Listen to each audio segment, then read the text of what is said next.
Thank you all. Welcome to the afternoon and welcome to Haas. For those of you who are not Haas students, I want to really acknowledge just once again in the middle of the day the wonderful job that the Haas students have done in putting on this conference.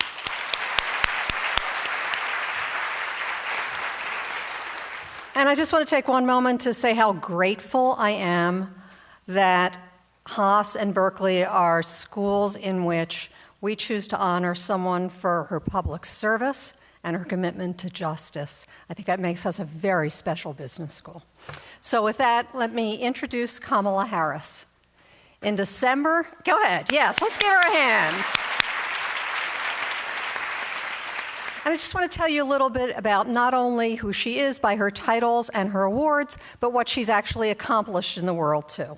So in December 2003, Kamala Harris was elected as the first woman district attorney in San Francisco's history, and the first African-American woman and South Asian American woman in California to hold this office. She was overwhelmingly reelected to a second term in November 2007. Kamala was born and raised right here in Oakland. She's the daughter, and I love this, only a woman would have in her introduction her mother and her father. Thank you. She's the daughter of Dr. Shamila Gopalan, a Tamilian breast cancer specialist who traveled to the United States from Chennai, India, to pursue her graduate studies at UC Berkeley. After attending public schools, her strong commitment to justice and public service led her to Howard University, America's oldest historically black university, and then again, University of California, Hastings College of Law. Kamala Harris has spent her entire professional life in the trenches as a courtroom prosecutor. After graduating from Hastings, she took a position again right here in Alameda County's District Attorney's Office, where she specialized in prosecuting child sexual assault cases. As a deputy district attorney, she also prosecuted cases for homicide and robbery. She worked in that office from 1990 to 1998 before going on to serve across the bridge, the San Francisco District Attorney's Office. In 1998, Harris was named managing attorney for the career criminal unit of the San Francisco District Attorney's Office, where she prosecuted 3 strikes cases and serial felony offenders. She then headed the San Francisco City Attorney's Division on Families and Children. Now, as San Francisco DA, Harris, a prosecutor of nearly 20 years, has focused extensively on fighting violent crime. She's increased conviction rates for serious and violent offenders. She's expanded services to victims of crime and their families. She's created new prosecution divisions focused on child assault, on public integrity, and on environmental crimes. And she's launched innovative reentry initiatives to prevent reoffending. To combat one of San Francisco's biggest challenges, gun violence, she created a gun specialist team and implemented tough gun charging policies. This work is paying off. Listen to some of these results.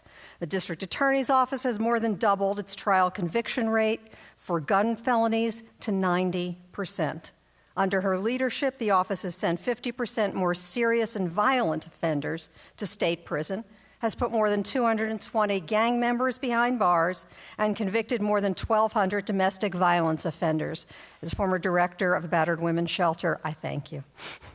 According to the San Francisco Superior Court, the office's overall felony conviction rate is at its highest point in nearly 15 years. Harris has brought much-needed consistency and innovation to the handling of narcotics and quality of life crimes.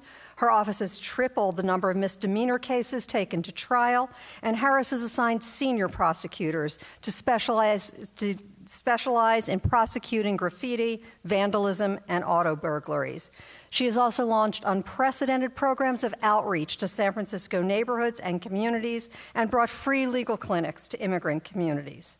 She is a recipient of many awards. California's largest legal newspaper, the Daily Journal, designated Harris as one of the top 75 women litigators in California, the only elected official to receive that honor, as well as one of the top 100 lawyers in the state. She was recognized as a woman of power by the National Urban League and received the Thurgood Marshall Award from the National Black Prosecutors Association. She's been featured on The Oprah Show, in Newsweek as one of America's 20 most powerful women. She was selected as one of 24 elected leaders throughout the country to serve on the Rodell Fellow with the Aspen Institute. She's also been elected to the board of directors of the California District Attorneys Association, a vice president of the National District Attorneys Association, and she served as co-chair of Barack Obama's presidential campaign. So would you join me in welcoming Kamala Harris? That was great. Thank you. Thank you.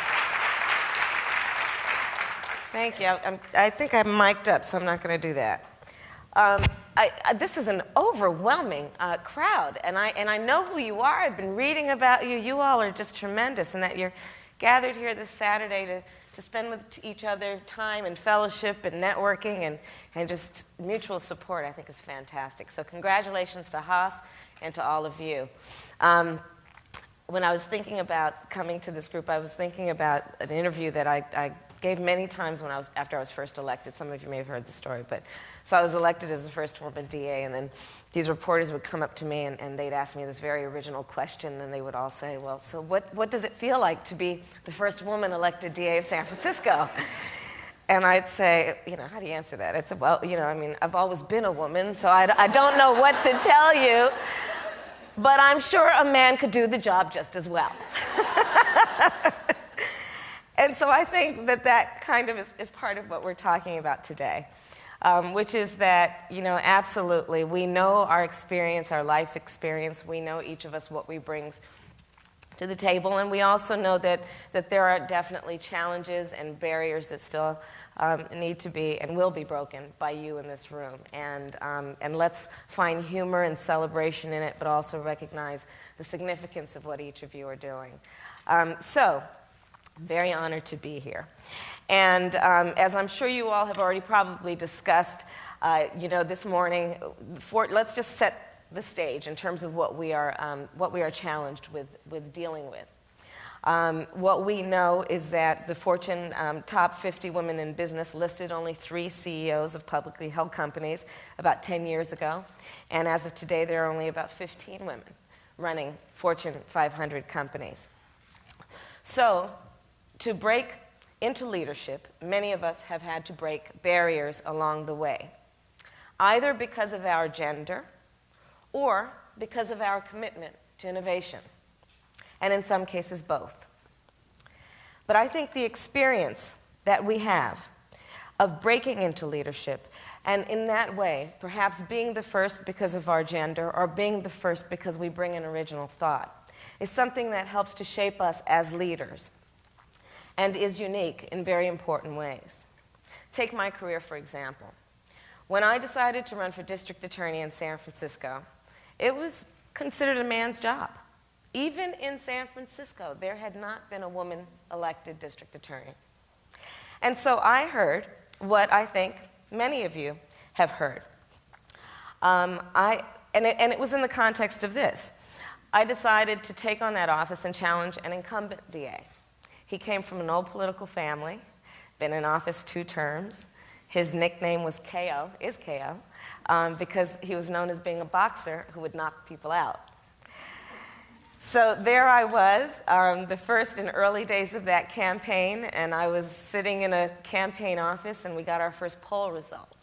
I was very eager, a little nervous, but excited. And then I read that piece of paper, and it told me that we were at a very healthy 6 points in the polls, which, of course, yes, is 6 in 100. And and my 2 male opponents were significantly ahead of me at that point. And one of them, of course, was the incumbent and my former boss. And so folks told me 2 things that you probably have heard or may hear in your career. The first thing I was told is that I couldn't do it. I was told, why would you want to put yourself through that, Kamala? It's going to be a lot of hard work, as though we shy away from hard work. And I was told that I had no chance. The other thing I was told was that the goals that I had set as a candidate could not be accomplished. I was told, well, if this is such a big problem, why hasn't someone done something about it before? Or if this is such a great idea, why hasn't something happened before, right? The idea being, of course, that all great things that can be done have been done. And so I didn't listen. Although I'll tell you at the beginning, especially sitting in that room looking at those poll numbers that first time, I felt really small. But there were a lot of people around me that were encouraging the idea that even though it had not been done before, we can imagine how things can be, and we should be motivated by that sense of vision to keep pushing through, even when we feel small, and people tell us, no one like you has done this before, or that thing can't be done. And so I stood for office anyway, and then, guess what? Well, you know the story. We won. And what I was thinking about in those early days, and have continued to think about in my career as a prosecutor, is that, you know, I did not run because I wanted to be the first woman. I ran because I believed I could do the job better. And in that way, I believed that my field, criminal justice, was facing a crisis point and needed innovation. I believed that the district attorney's office needed a turnaround. And so I didn't listen, and I won, and then the job started. And as you've heard, it's difficult when you first start out in these positions, when you're trying to turn around something. There are a lot of challenges and a lot of goals that you set and that must be met. And so when I took over the DA's office in 2004, I'll tell you, morale in my office was very low. It had experienced some of the lowest conviction rates of any DA's office in the state. And my first day on the job, I'll tell you, I walked through the halls, and in 2004 in San Francisco, I found that 2/3 of my lawyers didn't have email. I even spotted Wang computers, which of course should only have a place in a computer museum. There were attorneys in my office that literally, if you didn't buy your own phone as an attorney, you could rely on the office standard, which was a rotary phone. 2004. There was no electronic database of cases. So it meant that if you wanted to do a search, we weren't talking Google.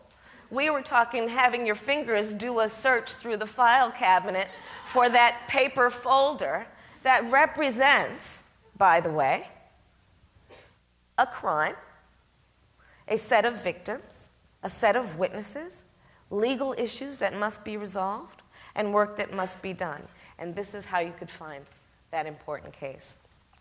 So, you can imagine from what I have described, the scene that I envisioned when I first walked in there. And this scene, among other things, not only is surprising and a bit shocking, I will tell you that, simply put, this scene produced bad results.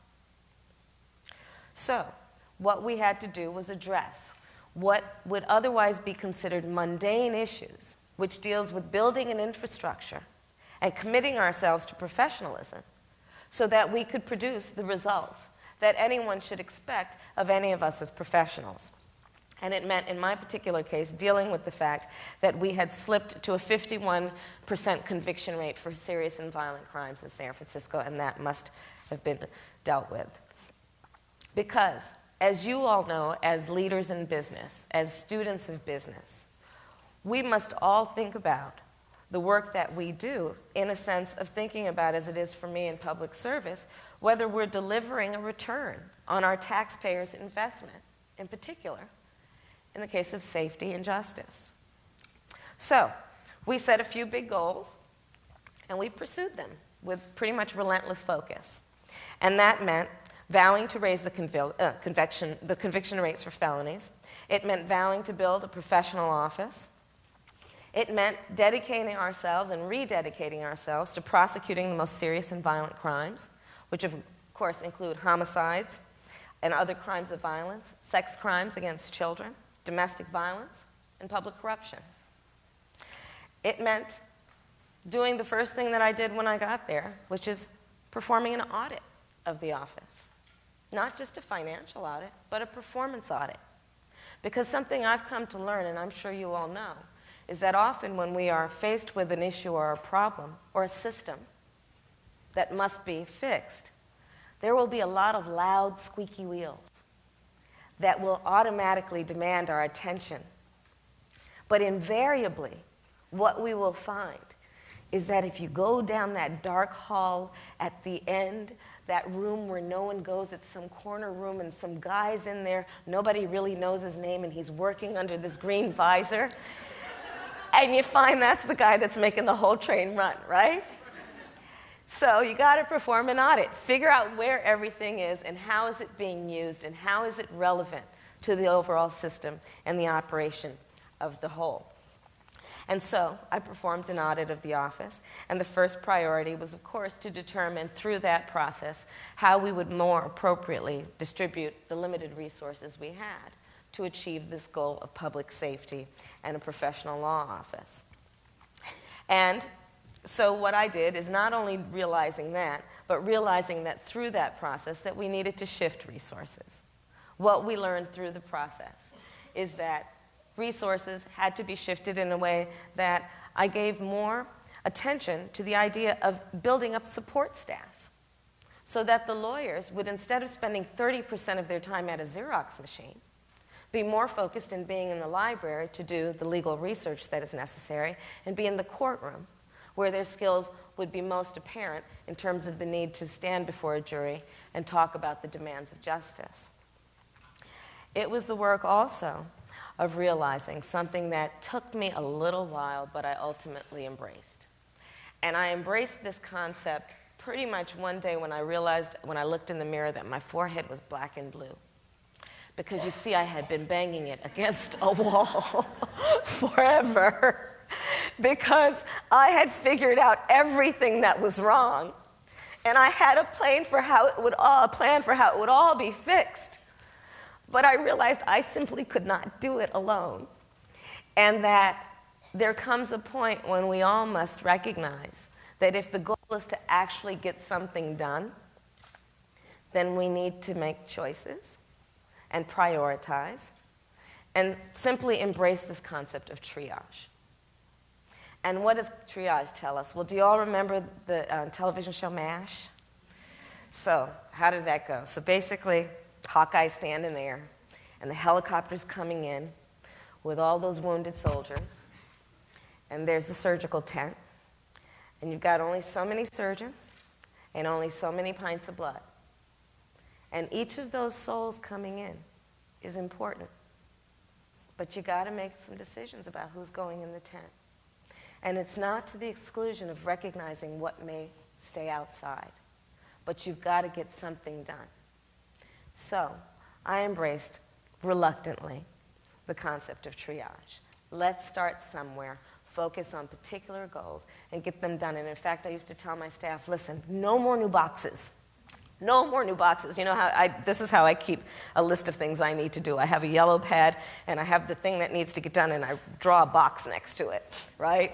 No more new boxes. Let's keep 3 boxes at any one time, check those off, and then move on to the next boxes. And there's a simple reason for that. 1, your sanity.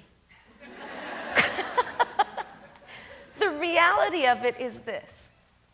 When you work as hard as we all work, you owe it to yourself to see that you are accomplishing your goals. You owe it to yourself. You work so darn hard, and if every morning you woke up, there's one time that your body will not lie to you, no matter how much adrenaline and drive you have. That's when you first wake up. And your body's like, are you kidding me? And then your brain says, you can do it, and then you get out of bed and you keep going, right? But to really make sure that you can get out of bed every morning, you need to know that you have actually accomplished something. So, for your sanity, You have to have a limited number of boxes, triage, focus on those goals, and then get them done. There's another reason. It's that point of leadership. The people around you who rely on your leadership, on your vision, need to see that you're actually getting things done. In that way, you will empower yourself to be a leader. And no one will fault you for creating goals, some of which may seem small and some large. And as long as you say what needs to get done and you get it done, in that way, you can continue to encourage people to believe that as much as you are banging them over the head to work hard, yes, we can get this done, if they see it being done, they feel a sense of accomplishment. So for all those reasons, triage was important. And so, as a result of all of this early focus with my office, I'd like to report to you, as you've already heard, what you in business call our quarterly earnings. For me, that quarter is about 6 years. But what we were able to do is, yes, we were able to reach the highest conviction rates that San Francisco has seen in 15 years. We nearly doubled the number of serious and violent offenders that were sent to state prison. Yes, I created a gun policy. Some people ask me why, because there'd never been a gun policy. Why do we need a gun policy? I said, well, guns kill. So these are the things we did. We created a child assault unit. There had not been one. But one of the things I know as a career prosecutor who at one time specialized in those cases, those crimes exact such a toll and significant lifelong injury on its victims if we don't take them seriously and realize that we have to have a specialized focus. And as an aside, I'll tell you, just on the issue of children, and we as women have been charged with taking on that responsibility, one, because we freely and naturally own it, but the other reality of it is that we all know, unfortunately, issues that impact children for too long have been marginalized, and child advocacy has for so long been marginalized to be the thing that women care about, or parents care about, or people who care about cute, cuddly things care about. There's small issues, maybe because they're small people, when in fact, if we focus our resources on those issues that impact children, I promise you we are in fact focusing on one of the biggest issues that we can face in terms of a return on our investment. So that was the work. Thank you. Thank you. And so this was the work that we did, and we created a public integrity unit, and we created an environmental justice unit, and we focused on elder abuse. I focused on mortgage fraud. Why? Because it's a crime that is absolutely impacting so many people, and in large part going without consequence, because one of the things we in law, and especially in law enforcement, really don't like are those paper cases. Right? You know, for any of you who has bought a house, you probably, how many of us really read every page that we signed when we got that loan? And so there are people being ripped off completely in that context over the last couple of years. And we needed to have a real focus around saying, let's create a structure and a skill set within this law enforcement office to deal with the paper case, because that is a crime that is going without consequence and is injuring its victims to a great degree. So all that to say that when we talk about leadership, the first point of that is just doing our job, right? First, you just have to get the job done. Everything I've talked about so far was getting the job done, of being the district attorney of a major city in this country. Making sure it was a professional law office, making sure that there was accountability for serious and violent crime, making sure that we were appropriately distributing your tax dollars in this public law office. But I would suggest to you that leadership is different than just getting the job done. Getting your job done is what you're expected to do. Leadership, I would suggest, is about assuming responsibility to take on larger problems. And so, in my case, that meant taking on the problems that I believed were plaguing us and our failing criminal justice system. And these problems are highlighted by the following facts. Since 1980, California's population grew about 50%, but our prison population grew at a staggering 617%. The average prison sentence in California is 24 months. I'll get back to that fact later. 120,000 people are released from California prisons every year because they have served their time, but within 3 years of their release, 70% of them reoffend. That's called recidivism.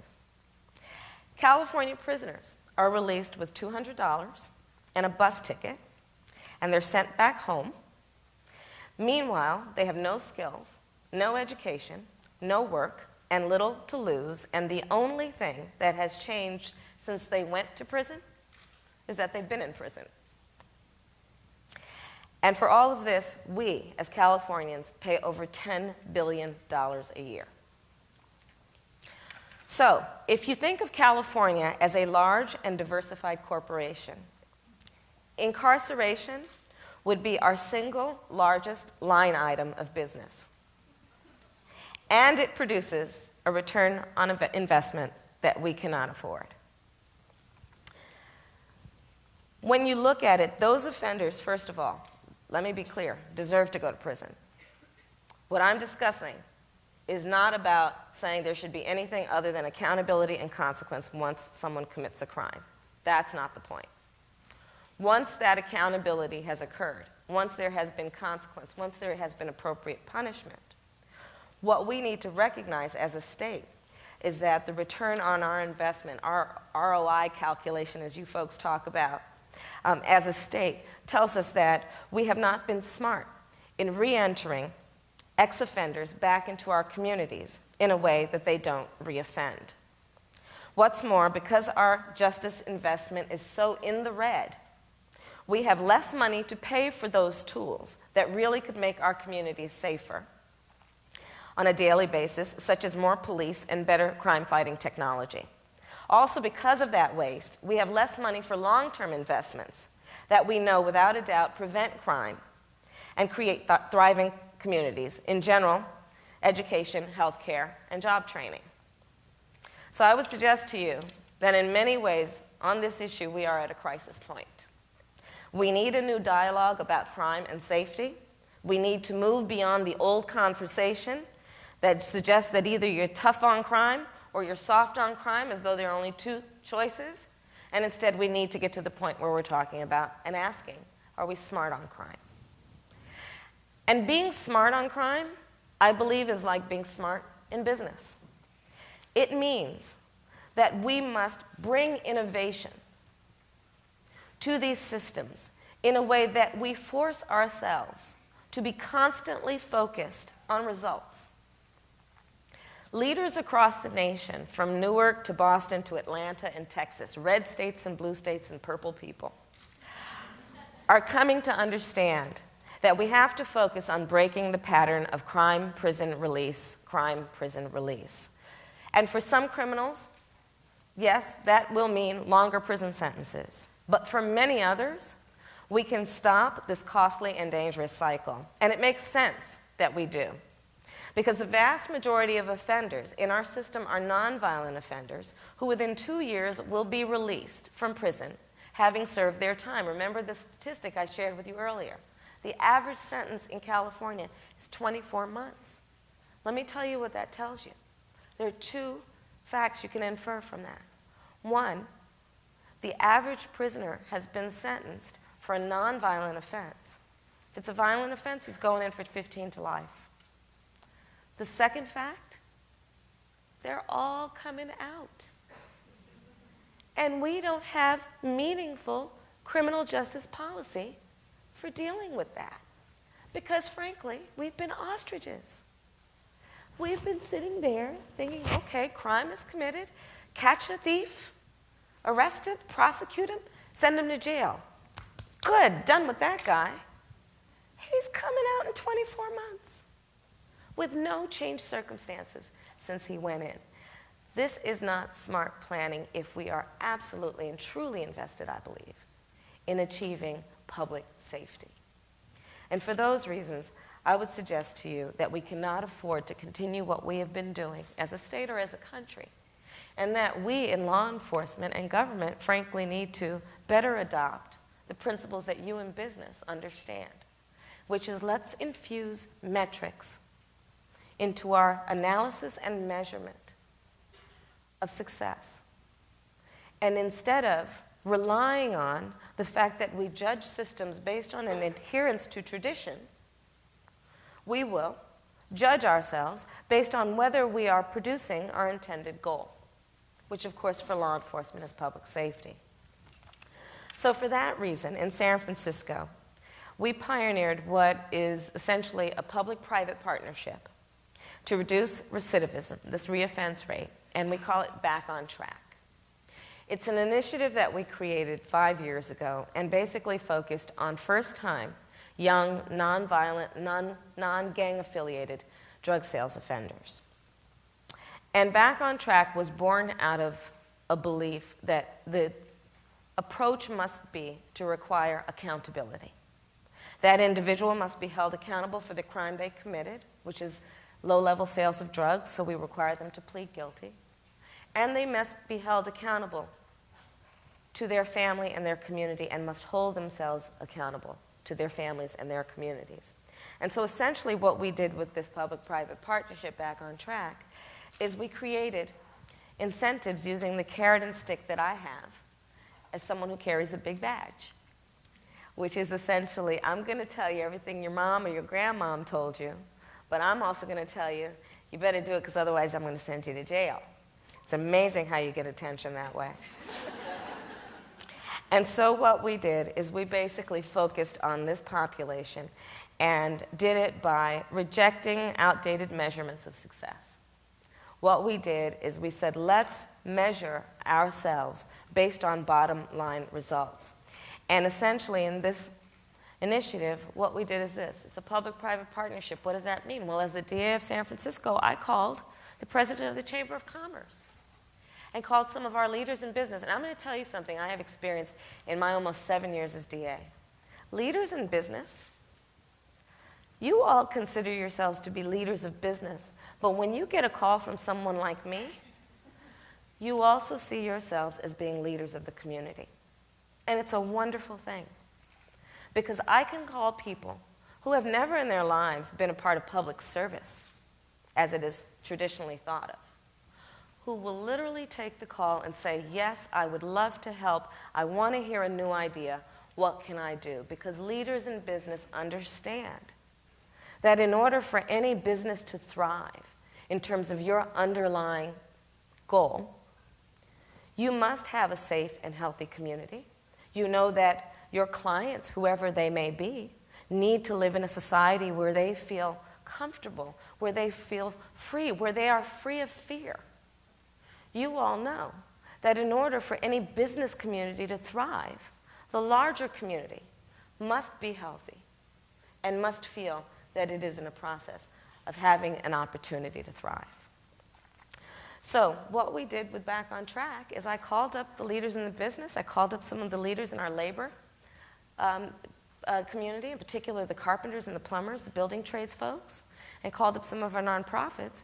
And we looked at this offender population and addressed the fact that in these 18 through 24-year-olds, okay, why did I do 18 through 24-year-olds, by the way? Well, when I was at Howard University in college, we were 18 through 24, and we were called college kids. But when you're in the system and you turn 18, you're considered an adult, period, without any regard to the fact that that's the very phase of life in which we have invested billions of dollars in this world, in these wonderful places called colleges and universities, knowing that that's actually the prime phase of life during which we can mold and shape and direct a human being to become a productive adult. So what we did is basically I brought a bunch of people around the table and said, let's do something about this. And so my business community said, okay, let's figure out a way to get them some jobs. And the labor folks said, well, we've got apprenticeship programs, the carpenters and the plumbers, let's enroll them, because we know almost none of them have employable skills. Let's, our educational folks, enroll them in a GED completion program and then get them over to City College. Let's address the fact, community-based folks, that a lot of them are parents. who have a natural desire to parent their children, but not necessarily the skills.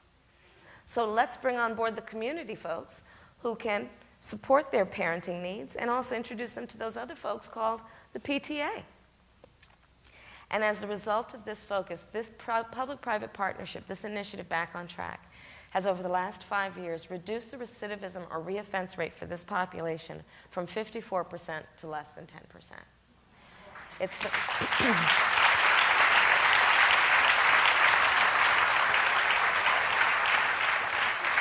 And I'm proud, thank you. And I'm proud to tell you that it's actually been designated by the National DA's Association as a model for DA's offices around the country. And the United States Department of Justice has posted it as a model of innovation for law enforcement in the United States. And last year, Governor Schwarzenegger actually signed into law a bill I wrote and that was carried by then Speaker Karen Bass that puts Back on Track in California's penal code as a model for the state of California of what we should be doing and can do better. And so, well, no, whatever. Oh, well, let's keep going. We've got so much else to talk about.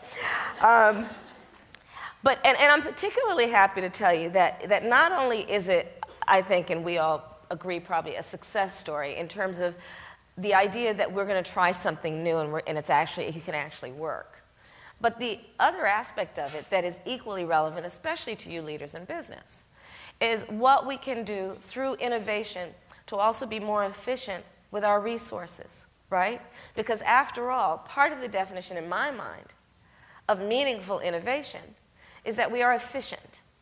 So I will share with you this, that this initiative costs less than $5,000 per participant. To not do it means that for that next felony, it costs me $10,000 to prosecute every felony I prosecute, the simple felonies. Cost us $35,000 a year to house someone in the county jail. Cost us $51,000 a year to house someone in the state prison. This initiative, less than $5,000 per participant, and it's about workforce development, and it's about recognizing cycles, and it's about saying that we actually can, as a collective community, engage in meaningful public-private partnerships that actually work. And I'm also particularly happy to share with you all the impact it's had in particular on our female participants. 64% of the participants in this initiative have been women, and nearly 3/4 of them have young children. And in addition to all of the other responsibilities they have to address, these women, of these women, 80% of them have a history of domestic violence. And at least half of them have spent some time in foster care. So what we are talking about is individuals who have taken initiative when given the support system. And what they have done is, through their success, they are contributing to, for us, increased public safety, but also ending non-productive and unproductive cycles. And when I look at it in terms of what are the essential elements that have made it work, I'm very clear that this initiative could not occur without active and strong involvement from our private sector. We cannot make initiatives like this successful without, in the case of Back on Track, the partners that ranged from Nordstrom to 24-Hour Fitness. We had the Chamber of Commerce, we had the San Francisco 49ers, and others. It was a collection of people who came together because they were willing to work outside of the silos of their particular business to collaborate. And I'll tell you frankly, one of the benefits that I've always enjoyed about holding public offices is not only the power to actually get the job done, we talked about that earlier, it's not only the power to attempt innovation, but it is also the ability, which you all have as well, to understand how we have a power to convene. The ability to pick up the phone because you know people that respect you and bring them around a table to talk about something they may have never discussed collectively. And it's an amazing thing how after just that meeting, that may be an hour and a half, you have solved problems, much less solving the problems that you create through a plan because of the collaboration. So one of the things that of many things I admire about you all and what you learn here at Haas and in your workplaces is that you as business people, unlike, I think, generally those of us in law and government and in academia sometimes who kind of thrive on sitting around to talk about problems, you in business, what you know, and I think it's part of the culture of your work, you get together, and when you do, you talk about how to fix something. And you talk about how to get it done. And that's a wonderful skill. And it's a wonderful gift that you as leaders in business can give not only to your workplace and your colleagues, but also as you walk out of here today to those other places where you work or live or volunteer, because it's a very special skill.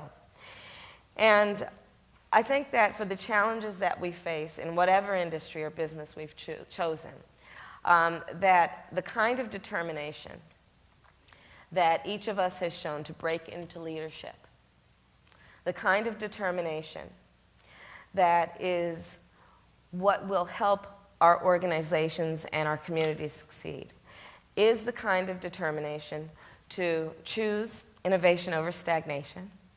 It is the determination to setting big and maybe difficult goals and then pursuing them with a focus on the results. And it means knowing that you can do it. It means knowing that the new idea that you're seeking to achieve can be done. And it means knowing that even though it's never been done before, it doesn't mean it can't be done. It means having the creativity and the independence to say yes where others have said no. It means where others have seen risk that we should see opportunity. And it means where others have felt fear that we should feel courage. And it means ignoring the naysayers, because we can't afford to spend our time with the doubters and the disbelievers. And it means in this era, at this time, when we face so many challenges, knowing that you should trust in your talent and your ability. It means knowing that we need your leadership. And it means knowing that, as it has been for me, there will be many times when you will be in a room and will be the only one that looks like you. And it means knowing when you are in that place, and it can be a physical room or a state of mind, where you think it's just you, that you should hold this image and this vision of what I see, and know that there are going to always be all of us there with you, by you, next to you, supporting you, and pushing you forward and encouraging you and standing and clapping at you when you do those things that you know you can do, even though it has never been done before. So in that way, I celebrate you all, and I'm so happy to have been here today, and I'd love to take any questions. Thank you. Thank you. Thank you. Good. Questions? Thank you. I think we have a mic up here if anyone wants to ask a question.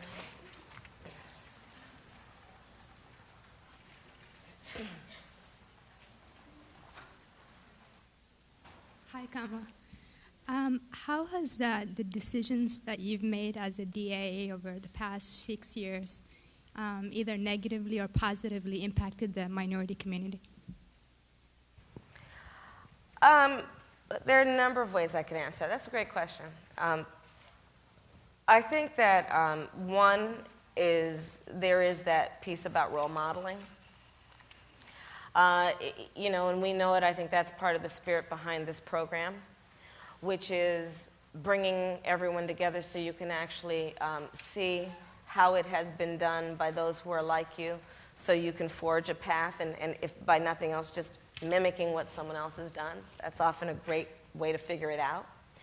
And in that way, I think that there has been some impact because of me holding this office that has allowed people to think about themselves differently. And in particular, frankly, I grew up here in Berkeley, as was shared with you. My parents were graduate students here at the University of California, Berkeley in the 60s. And they met when they were actively involved in the civil rights movement. So for me, that meant growing up around a bunch of adults who pretty much spent full time marching and shouting about this thing called justice. But, frankly, for me and my family and extended family and community at that time, law enforcement was not considered to necessarily be a friend. And when I made the choice to become a prosecutor then, it was a very conscious choice. And in many ways, I had to defend that decision with some folks, like, we have defended a thesis.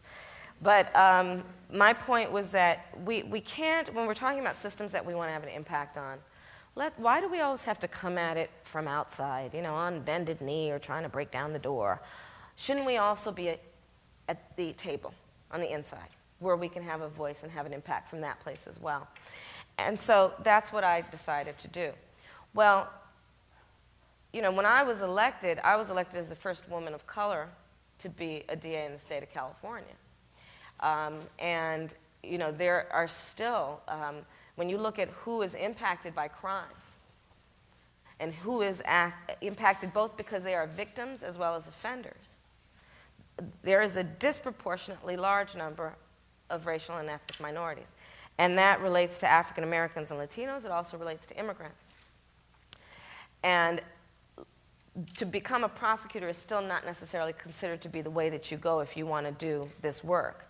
The bias is generally more to go and be a defense attorney because that's the way you can help the community. There's certainly a role for that, but there is also a role to help the community as a prosecutor. And I hope that and I do believe, just looking at who is telling me I'm thinking about becoming a prosecutor and hadn't thought about that before, that has been an impact on minority ethnic communities.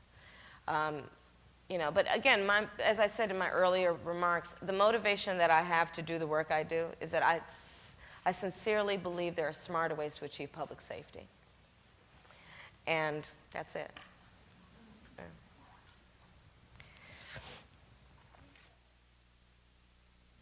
People haven't gone before, and I know it's lonely when you step out in some directions that people haven't gone before. Have you had mentors who've helped you in this lonely journey?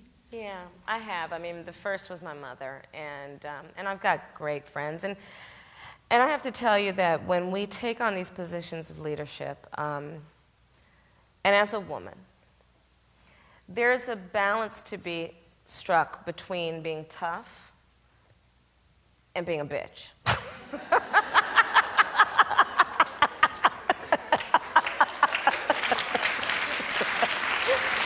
Turn that off.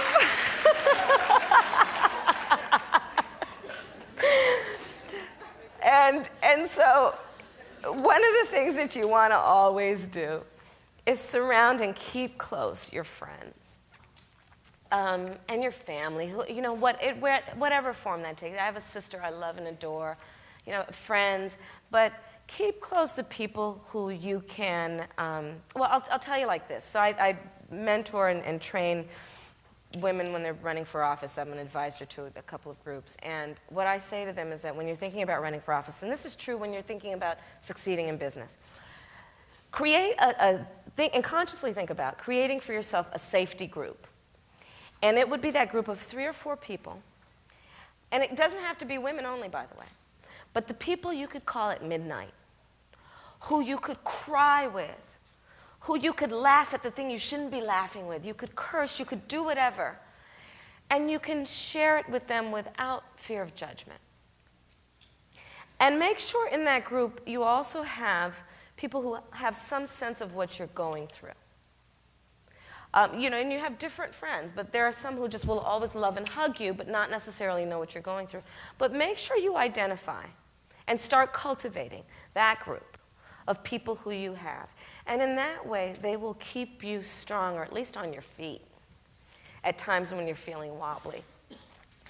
Because I'll tell you, back to one of the points that I was trying to make in my speech, the commitment to innovation. So here's the deal with that. It's really difficult. And it's in particular difficult when you hold public office. And I'm going to tell you why. This is how I figured it out, at least. You know, when an elected is up for re-election, nobody will ever take a political hit at that person for doing the job the way it's always been done. Good for you, Bob. You're doing it the way it's always been done. Right? Innovation, by definition, means you're bringing a new idea, a new method, or a new device to a situation, which plays out like this. It will be well planned, it will be well thought out, it will be well intentioned. But whenever you're rolling out something new, there will, at some point, become apparent that there is a mistake or a glitch in the design. And when you're in these kinds of positions, that mistake or glitch is on the front page of the paper. And so, you have to take a knock for that. When I rolled out Back on Track, I took a big political hit when a couple of years later it turned out, and especially in criminal law, because when you're doing innovation in the criminal justice system, let me tell you what that means. That means I'm doing something differently with somebody who's on my radar. Why are they on my radar? Because they committed a crime. Now remember, I'm focused on the nonviolent offender with these innovative programs, right? The fear will always be that guy will go out and kill a baby and a grandmother tomorrow. And then everyone will look backwards and say, why didn't you do it the way it's always been done? Why did you try something new? It's a big risk. And so when I rolled out Back on Track, a couple of years in, we learned that there was a participant who went out during the time he was in the program, committed a robbery. There was a horrible injury to the victim, and turned out that this individual was an undocumented immigrant. And there was an article that was written and said, Kamala Harris has created a program to shield illegal aliens. Right?